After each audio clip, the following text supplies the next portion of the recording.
I am Maya Thompson, 29 years old, and I never imagined my engagement dinner would end with my future mother-in-law deliberately tearing my handmade dress in front of everyone. I had spent months designing and crafting that gown, pouring my heart into every stitch. Diane had always been cold toward me, but nothing prepared me for the moment she ripped my dress simply because the guests couldn't stop complimenting me instead of her precious daughter. Before I tell you what happened next and how I stood my ground, let me know where you're watching from and hit that subscribe button if you've ever had to deal with toxic family members. Trust me, what I did next changed everything.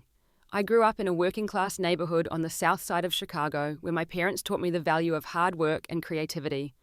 My mum worked as a nurse and my dad was a high school math teacher. We never had much money, but they always encouraged my passion for fashion design. I remember sitting at our kitchen table at age 10 sketching outfits and sewing scraps of fabric together to make clothes for my dolls. By the time I was in high school, I was altering thrift store finds into unique pieces that had my classmates constantly asking where I bought my clothes. I would beam with pride when I told them I made them myself. That passion led me to pursue a degree in fashion design at the School of the Art Institute of Chicago. It was challenging to afford, but with scholarships, part-time jobs, and my parents' support, I managed to graduate with honors. It was actually at my senior showcase that I met David. He attended with a friend whose sister was also presenting her collection. While everyone else was rushing to network with the more established designers, David approached my display with genuine interest. He asked thoughtful questions about my inspiration and techniques. I was immediately drawn to his warm brown eyes and the way he seemed to really listen when I spoke. David worked in finance at a respected firm downtown. He was intelligent, kind, and had this calming presence that balanced my more energetic personality perfectly. Our first date was at a small Italian restaurant where we talked for hours, closing the place down. He told me later that he knew that night that I was someone special. As our relationship grew, I fell in love with David's supportive nature. When I struggled to find a job in fashion after graduation and decided to start my own small custom design business, he encouraged me every step of the way. He helped me set up a small studio in my apartment and never complained when fabric scraps and sketches took over our living space when we eventually moved in together. About a year into our relationship, David suggested it was time for me to meet his family. They lived in an affluent suburb of Chicago in a house that made my childhood home look like a shed. I remember feeling intimidated as we pulled into the circular driveway of the sprawling colonial-style house. Diane Thompson answered the door in perfectly pressed designer clothes, her blonde hair styled immaculately, not a strand out of place. Her smile didn't reach her eyes as she looked me up and down, taking in my vintage dress and handmade jewelry. "So this is the designer," she said, emphasizing the word in a way that made it sound like I was playing pretend. I expected someone more polished. David quickly jumped in. Mom Maya's incredibly talented. She just had a piece featured in Chicago Style magazine. "How nice," she replied dismissively. "Come in, dinner is getting cold." David's father Robert was quieter, shaking my hand firmly but saying little throughout the evening. He seemed content to let Diane dominate the conversation, which she did with questions that felt more like an interrogation. "Where exactly did you grow up? South Side, was it? And what do your parents do again? A nurse and a teacher. How quaint." David tells us, "You're trying to start a little sewing business. That must be difficult in this economy. Have you thought about something more stable? I should find." Each question felt designed to highlight the differences between my background and their family's wealth and status. But the dynamic shifted dramatically when David's sister Grace arrived late to dinner. Grace was the spitting image of her mother, but about 20 years younger. She had the same blonde hair, the same calculating eyes, and the same air of superiority. It was immediately clear that Grace was the golden child.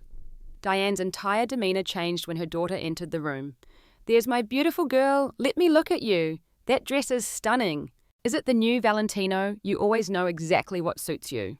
Throughout dinner, Diane repeatedly brought up Grace's achievements at her law firm and her recent vacation to the Maldives with her equally successful friends.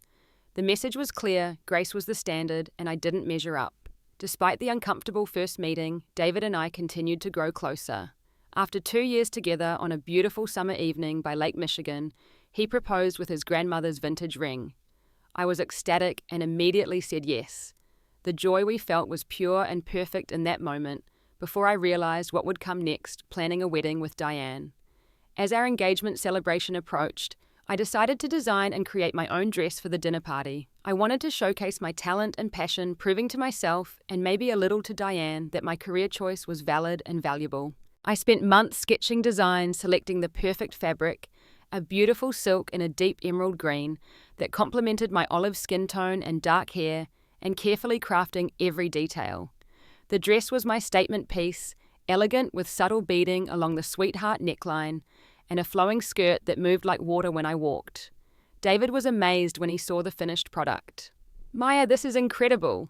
You're going to be the most beautiful woman there," he said, his eyes filled with admiration. Little did I know how prophetic and problematic those words would prove to be. In the months leading up to our engagement dinner, Diane's subtle disapproval evolved into more overt hostility.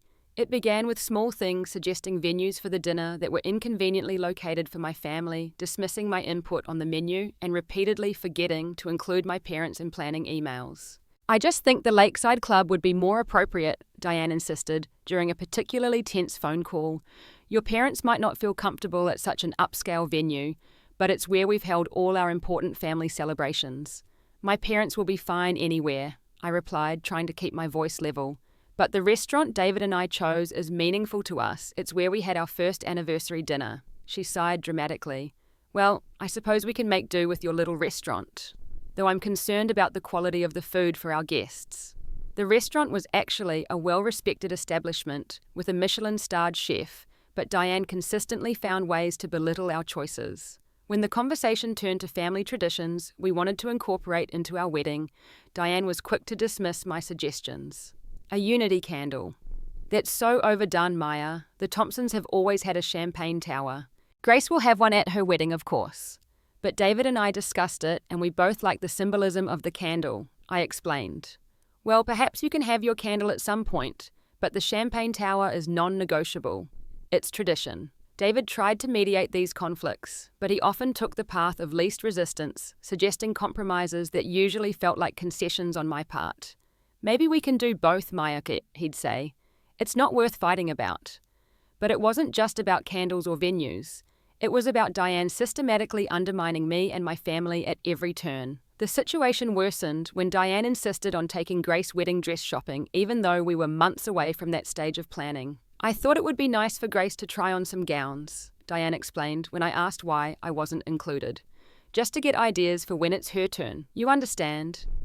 But I didn't understand why my future sister-in-law was trying on wedding dresses before me, especially when she wasn't even in a serious relationship. I tried to build a relationship with Grace despite these tensions. I invited her for coffee, complimented her work achievements, and genuinely tried to find common ground. But Grace remained cold and distant, often cancelling our plans last minute, or spending our time together texting on her phone. "Sorry, work emergency," she'd say, without looking up from her screen, though her smirk suggested she was enjoying my discomfort more than handling any crisis. The most telling incident occurred during a lunch meeting that Diane had suggested to discuss wedding plans. I arrived at an upscale cafe to find not only Diane and Grace waiting, but also a woman named Kimberly, who was introduced as David's high school girlfriend. "Kimberly just happened to be in town," Diane explained with a smile that didn't reach her eyes. "She's a successful dermatologist now in Boston. She and David dated for 3 years in high school. They were the perfect couple. Everyone thought they'd get married." Throughout lunch, Diane repeatedly brought up memories involving David and Kimberly, talking about family vacations they took together, and how Kimberly was practically part of the family. "You should have seen them at prom," Diane gushed. Kimberly wore this stunning blue gown that matched David's eyes perfectly. They were voted king and queen, of course. Kimberly, to her credit, looked increasingly uncomfortable as the lunch progressed. "That was a long time ago," she said after Diane's third reference to their past relationship. "David seems very happy with Maya, and her design work sounds fascinating." Diane's smile tightened. "Yes, well, not everyone can be a doctor." After that lunch, I called my best friend Jenna in tears. "She's never going to accept me," I sobbed into the phone. "She invited David's ex-girlfriend to lunch just to make me feel inadequate." "Maya, you need to stand up for yourself," Jenna insisted. "If you let Diane walk all over you now, she'll do it for the rest of your marriage. You need to establish boundaries." "But what if that creates more conflict?" "David hates confrontation, and I don't want to put him in the middle." "He put himself in the middle by proposing to you. It's his job to manage his mother and stand up for you. And if he won't, then you need to. My parents noticed the tension too. After meeting Diane and Robert at a brief and awkward brunch, my mum pulled me aside. "Mija," she said, using her childhood nickname for me, despite my lack of Hispanic heritage, simply because she'd worked with so many Spanish-speaking patients over the years. "That woman has a problem with you that has nothing to do with you. Some people need to feel superior, and she's decided you're an easy target because you're different from what she expected for her son. What should I do, Mum? Kill her with kindness in public, but never let her see you sweat. And set firm boundaries. Your father and I will support whatever you need." Despite all the tension, I decided to remain positive about our engagement dinner. I put the finishing touches on my dress, practiced my speech, thanking both families, and determined not to let Diane ruin what should be a special celebration. The night of the dinner, as I zipped up my creation and looked in the mirror, I felt a surge of pride. The dress was beautiful, elegant, but unique, with delicate hand embroidery along the hem that told our love story in subtle symbols only David would recognize. The fabric caught the light with each movement, and the fit was perfect, accentuating my curves while remaining sophisticated. I was determined to show Diane that I could be poised and graceful while staying true to myself. Little did I know how her jealousy would escalate to a breaking point that night. The day of our engagement dinner arrived with clear skies and perfect early autumn weather. I spent the afternoon getting ready with Jenna at my side, helping me with my hair and makeup while providing moral support. "You look absolutely stunning," Jenna said, as I twirled in my completed dress. "David is going to lose his mind when he sees you." The emerald silk caught the light perfectly, the bodice fitted to accentuate my waist before flowing out into a skirt that moved like water. The hand-beaded neckline sparkled subtly, and the embroidered symbols of our relationship along the hem were my secret touch. A tiny coffee cup for our first date. A miniature skyline for our favourite spot by the lake. A small book representing our shared love of reading. "I just hope everything goes smoothly tonight," I said, trying to calm my nerves. "I really want both families to connect. Just remember what we talked about," Jenna reminded me. "Don't let Diane get to you. This is your and David's night." When David arrived to pick me up, his reaction was everything I'd hoped for. He stood in my apartment doorway, momentarily speechless. "Maya," he finally managed, "you are breathtaking. I can't believe you made this. You're so talented, it's unreal." He looked handsome in his charcoal suit with a tie that complemented my dress, a detail I'd arranged by giving him a fabric swatch months earlier. "We make a pretty good-looking couple," I said, leaning in for a kiss. "Ready to celebrate with everyone." "Absolutely." Though fair warning, my mum has been texting all day about the seating arrangements. I told her we already finalised everything, but you know how she gets. I felt a twinge of anxiety, but pushed it aside. "It'll be fine.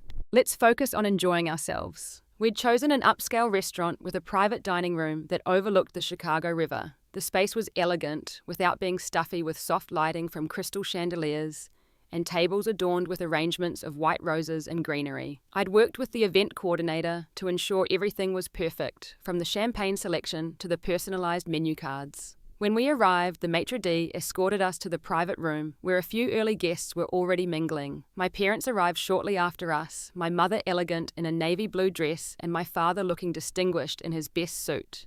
I could tell they were making an extra effort, and it warmed my heart. "You look beautiful, honey," my mother said, embracing me carefully to avoid wrinkling my dress. "We're so proud of you." My father hugged me too, his eyes suspiciously moist. "My little girl getting married. And to think you made this gorgeous dress yourself." More guests arrived, friends from college, David's colleagues, my fellow designers, and extended family members from both sides. Everyone exclaimed over my dress, asking where I'd found such a unique piece. Each time I explained that I'd designed and made it myself, I stood a little taller, pride washing over me. The atmosphere was warm and celebratory until Diane and Robert arrived, followed closely by Grace. Diane wore an expensive-looking silver cocktail dress that seemed slightly too formal for the occasion, while Grace was dressed in what I recognized as a new season Dior gown in a pale blue that complemented her blonde hair and fair skin. The message was clear: they had dressed to impress and possibly to outshine. Diane ear-kissed my cheeks, her perfume overpowering. "Maya dear, that dress is certainly unique." "Thank you, Diane. I designed and made it myself." Her smile tightened. "How crafty." "Grace's dress is Dior, of course. Nothing but the best for my girl." Grace nodded coolly. It was between this and the Chanel, but Mum thought this colour would photograph better. I introduced them to my parents, watching as Diane barely concealed her judgment while shaking my mother's hand. "Lovely to see you again. Your dress is so sensible." My mother, bless her, didn't take the bait. "Thank you, Diane. You look lovely as well. We're so happy our families are joining together." As more guests arrived, I noticed Diane speaking with the event coordinator, gesturing toward the seating chart. By the time dinner was about to begin, I discovered she'd somehow convinced the staff to rearrange several place cards, separating David and me and positioning herself between us. "There must have been a misunderstanding," I said quietly to the coordinator. "I'm sorry, Ms. Thompson." The older lady was quite insistent that this was the correct arrangement. She said she'd cleared it with you.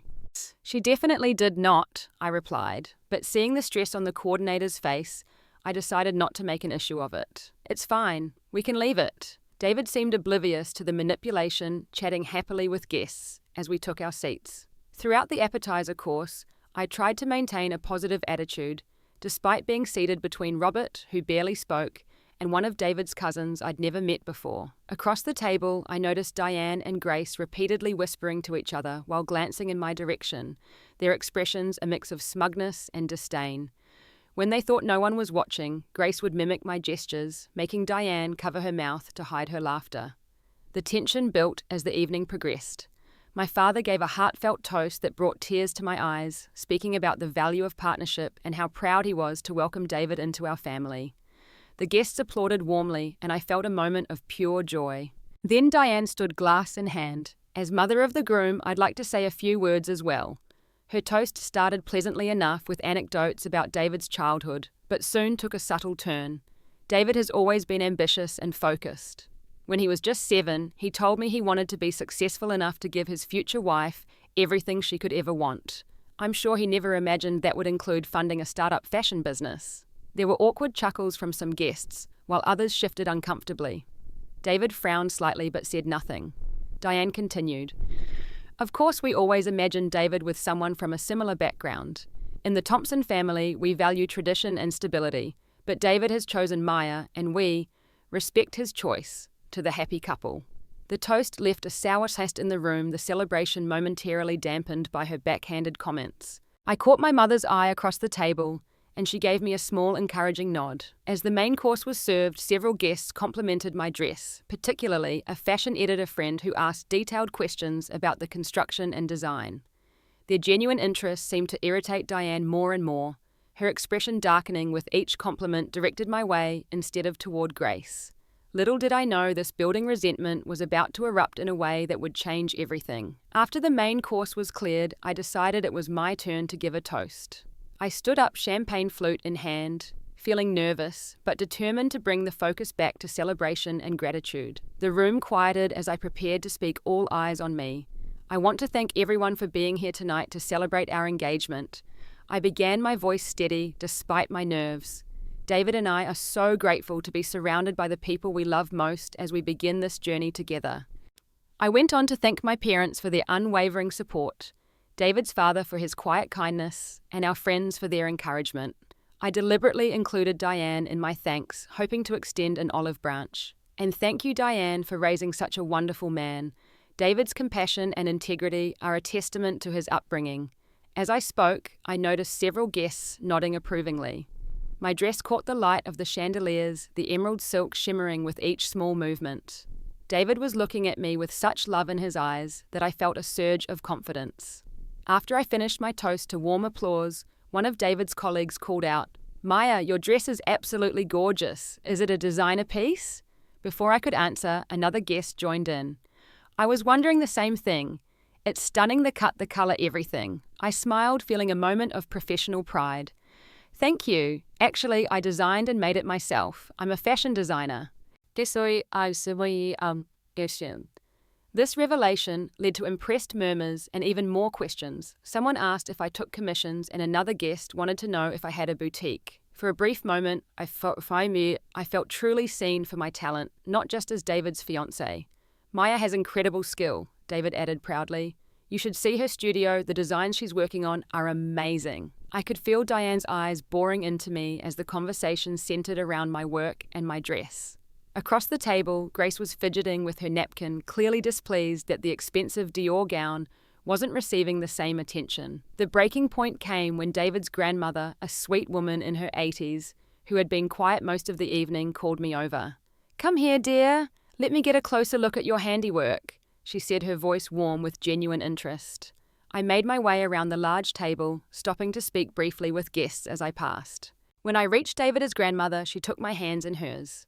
"In my day, I used to sew all my children's clothes," she confided, "but I never created anything this beautiful. You have a real gift." As I bent down to hear her better in the noisy room, I felt someone stand up abruptly behind me. There was a sudden sharp tug at my dress, followed by an unmistakable sound of tearing fabric.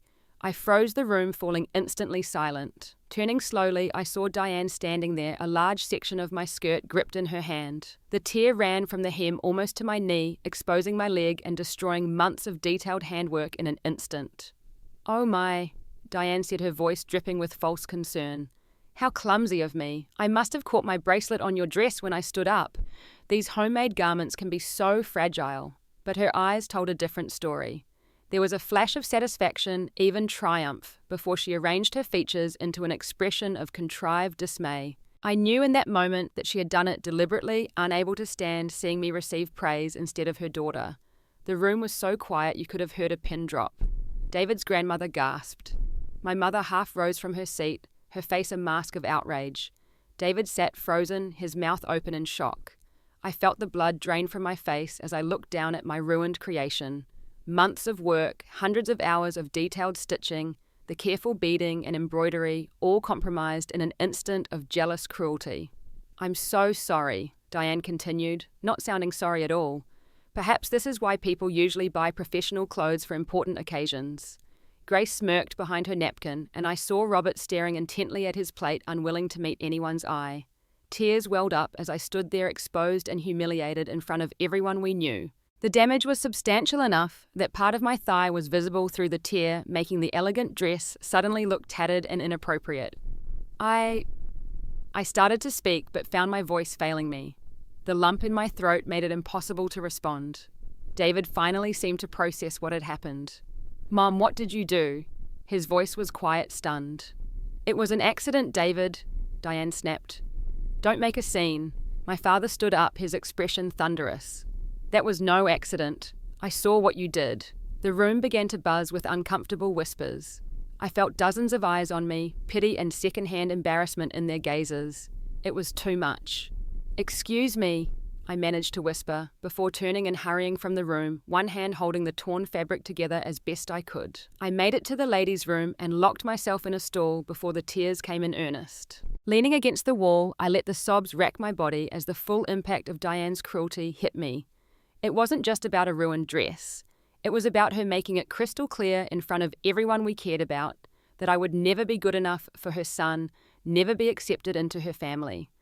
As I stood there crying, I heard the bathroom door open and Jenna's voice calling my name. In that moment of deepest humiliation, I had no idea that this breaking point would actually become the turning point that would transform everything. I stared at my reflection in the bathroom mirror, tears streaming down my face as I held the torn fabric of my dress together. Months of work destroyed in seconds by an act of deliberate cruelty. The silk was ripped from the hem almost to my knee, exposing my leg and ruining the delicate embroidery I'd painstakingly created. "Maya?" Jenna's voice was gentle as she entered the bathroom. When she saw the extent of the damage, her expression hardened. "That witch. I saw what she did. Everyone did. What am I going to do?" I whispered, my voice breaking. "I can't go back out there like this. Everyone saw. They all pity me." Jenna's eyes met mine in the mirror. "No, they don't pity you. They're appalled by Diane's behavior. This reflects on her, not you." I shook my head, wiping tears away. "She wins, Jenna. She humiliated me in front of everyone we know. David didn't even stand up for me." "Only if you let her win," Jenna said firmly. She reached into her purse and pulled out a small emergency sewing kit. "You're a designer, Maya. This is your superpower moment." I looked at the tiny kit with its miniature scissors, thread, and safety pins. "I can't fix this with a travel sewing kit." "No, but you can transform it. Remember that Valentino gown you showed me, the one with the intentional asymmetrical slit?" A spark of an idea began to form in my mind. I took a deep breath, trying to think through the fog of humiliation and hurt. I'd need more supplies than this, and time. Jenna was already pulling out her phone. Isn't Layla's boutique just around the corner she owes you after you helped with her collection last year? Layla was a fellow designer from my school days who now owned a small but successful boutique nearby. I nodded slowly. Call her, Jenna urged. I'll tell the staff we need some time and privacy in here. This is your moment to show everyone who you really are. As Jenna stepped out to speak with the restaurant manager, I called Layla, my hands still shaking. Layla, it's Maya. I have an emergency. I need scissors, matching thread, fashion tape, and possibly some additional emerald silk if you have anything close. I explained the situation quickly. That's horrible. I'm closing up now. I'll be there in 10 minutes with everything I have, she promised. While waiting for Layla, I removed the dress and assessed the damage more thoroughly. The tear was clean, at least not jagged. And as I looked at it, the seed of an idea planted by Jenna began to grow into something more concrete. When Layla arrived with a bag of supplies, I had already formulated a plan. The three of us worked quickly, Jenna and Layla following my instructions as I reimagined the dress entirely. Hand me those scissors, I directed. I'm going to make this asymmetrical on purpose. I carefully cut along the tear, extending it into a deliberate, elegant slit. Then, using the extra silk Layla had brought, I created a cascading panel that draped from my waist across the opening, adding movement and intention to what had been destruction. The safety pins will hide here inside the seam, I explained, working with focused intensity, my tears now dry. And the fashion tape will secure this drape. With skilled fingers and creative determination, I transformed the torn dress into something even more striking than before. The new design had an edge to it, a boldness that the original had lacked. The asymmetry created visual interest, and the added drape gave the dress a couture quality that elevated it beyond my original concept. As I worked, I thought about all the times I had allowed Diane to undermine me, all the snide comments I had let slide for David's sake. I thought about Grace's smug face as she watched her mother tear my dress. I thought about David's shocked immobility when I needed him to stand up for me. This isn't just about the dress, I said, securing the final safety pin. It's about not letting her walk all over me anymore, about standing up for myself. Jenna nodded. Exactly. You need to set boundaries now or she'll steamroll over your entire marriage. Layla handed me a makeup wipe. Fix your mascara, take a deep breath, and go show that woman what you're made of. I repaired my makeup, the evidence of tears erased and replaced with determined confidence. Looking at my reflection now, I saw a transformed woman in a transformed dress. The gown was now a statement piece, with an artistic, intentional asymmetry that looked like it belonged on a runway. When you go back in there, Jenna advised, walk straight up to her. Don't hesitate, don't look unsure. Everyone in that room saw what she did. You have the moral high ground and the better dress. What do I say to her? I asked, suddenly nervous about the confrontation. Speak your truth, Layla suggested, calmly, clearly, and in a way that makes it impossible for her to play the victim. I mentally prepared what I would say, practicing the words in my head. I thought about the future implications, about years of holidays and family events with this woman, if I didn't establish boundaries now. I'm not just doing this for me, I realized aloud. I'm doing it for David too, for our relationship. If I don't address this now, it will poison everything. My friends nodded in agreement. Ready for... Jenna asked, holding the bathroom door open. I took a final deep breath, straightened my shoulders, and felt a surge of courage replace the shame that had overwhelmed me earlier. Ready. As we walked back toward the private dining room, I could feel my heart pounding. But with each step, my resolve strengthened. This was a defining moment, not just for my relationship with Diane, but for how I valued myself and my work. I had transformed destruction into beauty. Now it was time to transform humiliation into strength. I paused at the entrance to the private dining room, taking one final deep breath. Through the partially open door, I could see the guests seated at the table, the atmosphere still tense and uncomfortable. Some people were whispering to each other, others sat in awkward silence. Diane was speaking to David, her hand gesturing emphatically, likely trying to minimize what she had done. "You've got this," Jenna whispered, giving my arm a gentle squeeze before slipping in ahead of me to retake her seat. I counted to 3, then entered the room with confident steps. The conversation immediately died as heads turned toward me. I saw shock register on face after face as they took in my transformed dress. What had been a simple, elegant gown was now a bold, fashion-forward creation, with intentional asymmetry and artistic draping. The tear that had been a mark of humiliation was now an elevated design element. David's eyes widened in amazement. "Maya," he began, but seemed unable to find more words. I didn't stop to speak with him. Instead, I walked directly to where Diane sat, my eyes locked on hers. She had been mid-sentence explaining something to Robert, but fell silent as I approached. For the first time since I'd known her, I saw uncertainty flash across her face. I stopped directly in front of her, standing tall in my reconstructed dress. The room was so quiet you could have heard a pin drop. Every eye was on us, every ear straining to hear what I would say. "Diane, say." I began, my voice clear and steady. "What you did tonight was deliberate and cruel. It wasn't an accident, and everyone here knows that." She immediately started to protest. "I don't know what you're talking about. My bracelet simply caught on the fabric. If you had purchased a quality dress instead of making one yourself..." "Stop," I said, firmly holding up my hand. "I've allowed you to undermine me, belittle my career, and disrespect my family since the day we met. I've stayed quiet for David's sake, hoping you would eventually accept me. But what you did tonight crossed a line that cannot be uncrossed." Diane's face flushed red. "How dare you speak to me this way? David, are you going to let her talk to your mother like this?" To my surprise, David stood and came to stand beside me. "Yes, Mum, I am. I saw what you did. It wasn't an accident. Maya worked for months on that dress, and you destroyed it out of jealousy because everyone was complimenting her instead of Grace." Grace gasped. "David, that's not fair." "Isn't it?" I asked, turning slightly to address her. "You've been just as unwelcoming as your mother, Grace." The smirking, the whispering, inviting David's ex-girlfriend to lunch to make me feel inadequate. "Do you think I haven't noticed?" I reached into my clutch and pulled out my phone. "I have text messages, Diane. Messages where you told David our venue choice was embarrassingly downscale. Emails where you deliberately excluded my parents from planning discussions. A voicemail where you suggested David was settling by choosing me." Diane's face had gone from red to pale. "You've been collecting evidence against me. How calculating." "No, I've been hoping I wouldn't need to use any of this.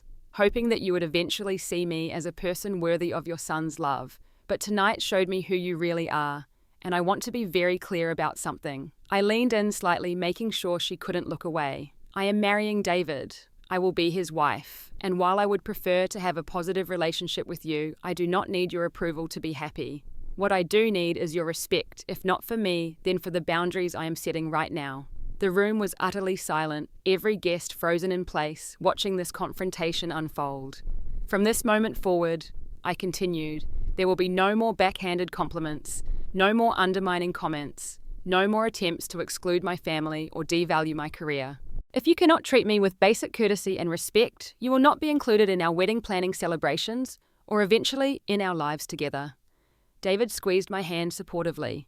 "Mom, Maya is the woman I've chosen to spend my life with.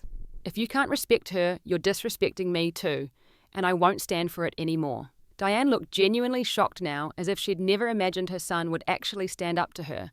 Her hands trembled slightly as she reached for her water glass. To everyone's surprise, Robert finally spoke up. "Diane, that's enough. What you did tonight was inexcusable. You owe Maya an apology." "Robert?" Diane turned to her husband in disbelief. "You're taking her side." "This isn't about sides," Robert replied firmly. "It's about right and wrong. And you were wrong tonight. Terribly wrong." Other guests began to nod in agreement. My father, who had been watching intently, spoke next. "My daughter has shown remarkable grace tonight. After what you did, many people would have left. Instead, she transformed destruction into something beautiful, just as she's trying to transform this conflict into an opportunity for better understanding.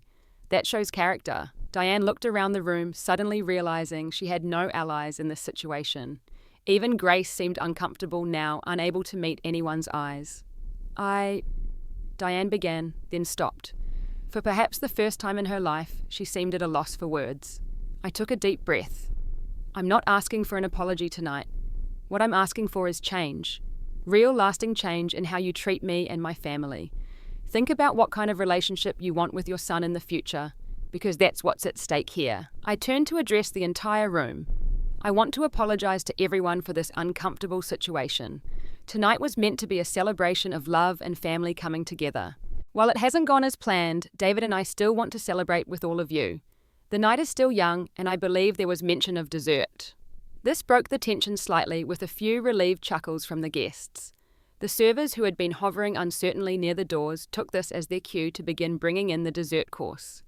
As people began talking again, and the focus shifted away from our confrontation, David pulled me aside. "Maya, I'm so sorry," he whispered. "I should have stood up to her years ago. What you just did was incredible, and this dress." He gestured to my transformed creation. "It's even more amazing now. You're amazing." I looked at him seriously.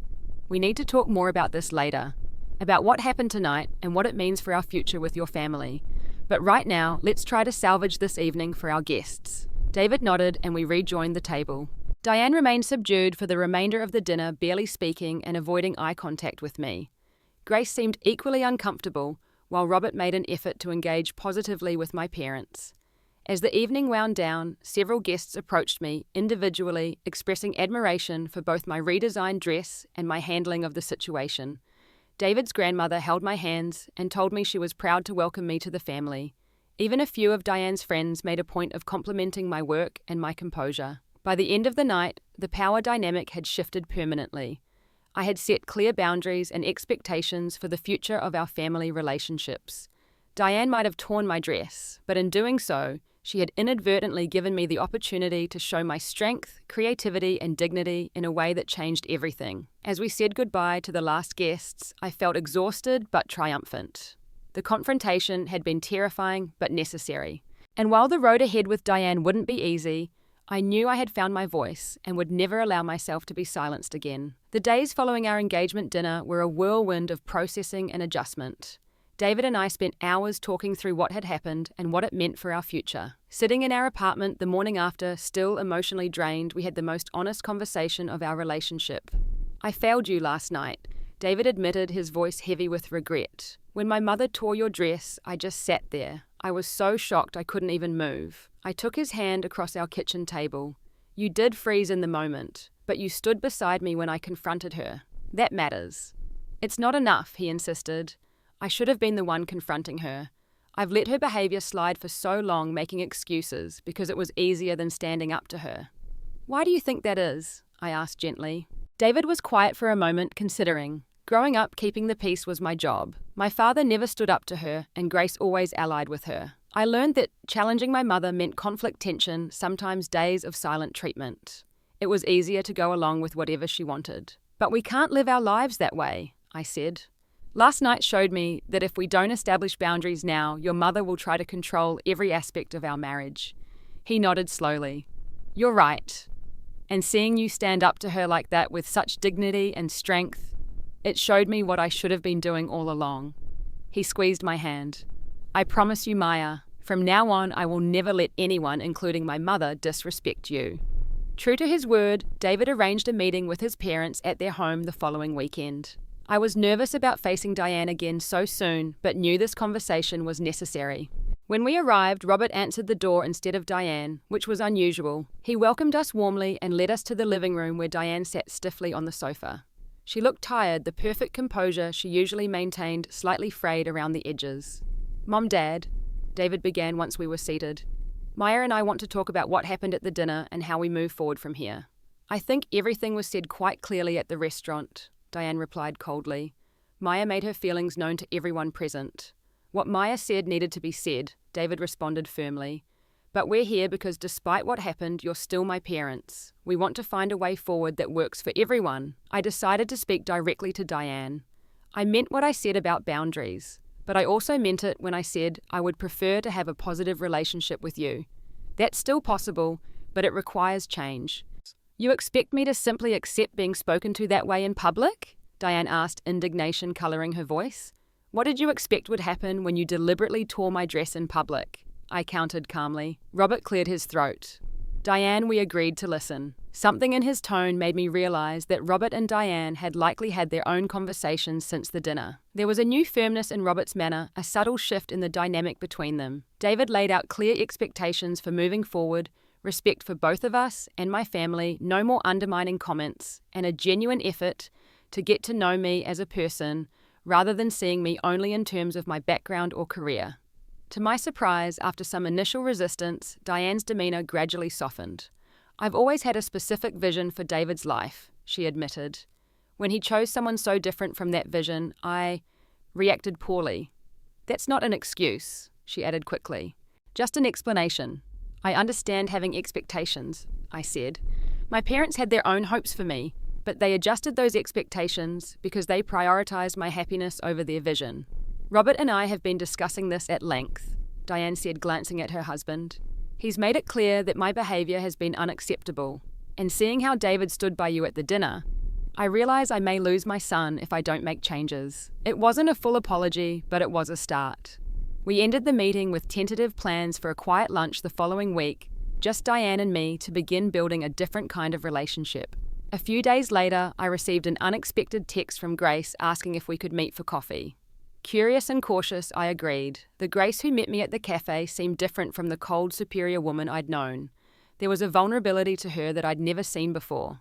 "I want to apologize," she said after we'd ordered our drinks, "for going along with my mother's behavior, for the smirking and the comments. It wasn't right." I studied her face, looking for sincerity. "Why the change of heart?" Grace stared into her coffee cup. "After what happened at the dinner, I saw myself through other people's eyes for the first time. I didn't like what I saw." She looked up at me. "The truth is, I've always tried to be exactly what my mother wanted because it was easier than disappointing her.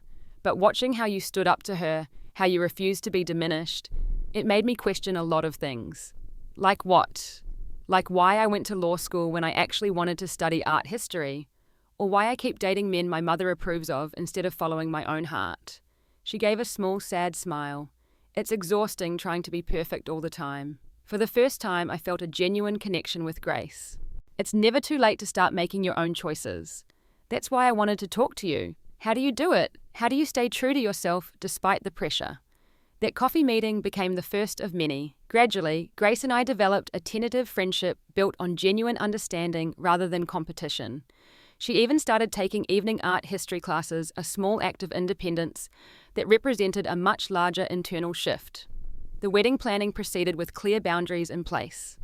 Diane made efforts to include my parents and respect our decisions, though there were occasional slip-ups and tense moments. Rome wasn't built in a day, and years of behavioral patterns couldn't be changed overnight. But there was progress, slow but steady. My dress design business received an unexpected boost when several guests from our engagement dinner commissioned pieces after seeing my work. The story of how I'd transformed my torn dress into something even more beautiful spread through certain social circles, bringing me new clients and opportunities. On our wedding day, 6 months later, I wore a gown of my own design, more elaborate and personal than anything I could have found in a store. Diane complimented it sincerely, touching the fabric with genuine appreciation for the craftsmanship. "You have remarkable talent, Maya," she said, and for once, there was no hidden barb in her words. After the wedding, as David and I settled into married life, navigating our relationship with his family became easier. The boundaries we'd established provided a framework that allowed genuine connections to develop. Robert became more vocal in family discussions, no longer allowing Diane to dominate every conversation. Grace pursued her interest in art history more seriously, even considering a master's program. My design business continued to grow, with a small feature in a local fashion magazine, bringing in more clients. David supported my career wholeheartedly, helping me convert our spare bedroom into a proper studio and celebrating each new commission with me. A year after the infamous dinner, I found myself reflecting on how that painful moment had ultimately strengthened not just my relationship with David, but my sense of self-worth. By standing up to Diane's cruelty with dignity and creativity, I had discovered a well of inner strength I hadn't fully recognized before. That night changed me. It taught me that sometimes the most painful moments can lead to necessary transformations. It showed me that speaking my truth, setting clear boundaries, and refusing to be diminished were not acts of hostility, but of self-respect. I learnt that family relationships, even difficult ones, can evolve when everyone commits to growth and change. Diane and I will never have the mother-daughter relationship I might have hoped for, but we have developed a mutual respect that allows us to share family gatherings without tension or fear. Most importantly, I discovered that just as I transformed that torn dress into something even more beautiful than before, we can often transform our challenges into opportunities for growth and authenticity. Sometimes it takes a moment of breaking to reveal our true strength and creativity. Life isn't about avoiding tears in the fabric of our existence. It's about how we repair those tears, how we incorporate them into the design of our lives, and how we wear our experiences with dignity and grace. Have you ever had to transform a painful moment into something beautiful? I'd love to hear your stories in the comments. And if this story resonated with you, please hit that like button and subscribe for more real-life experiences. Remember, sometimes our greatest strength emerges from our most vulnerable moments. Thank you for sharing this journey with me, and I hope it inspires you to stand in your own power, whatever challenges you may face.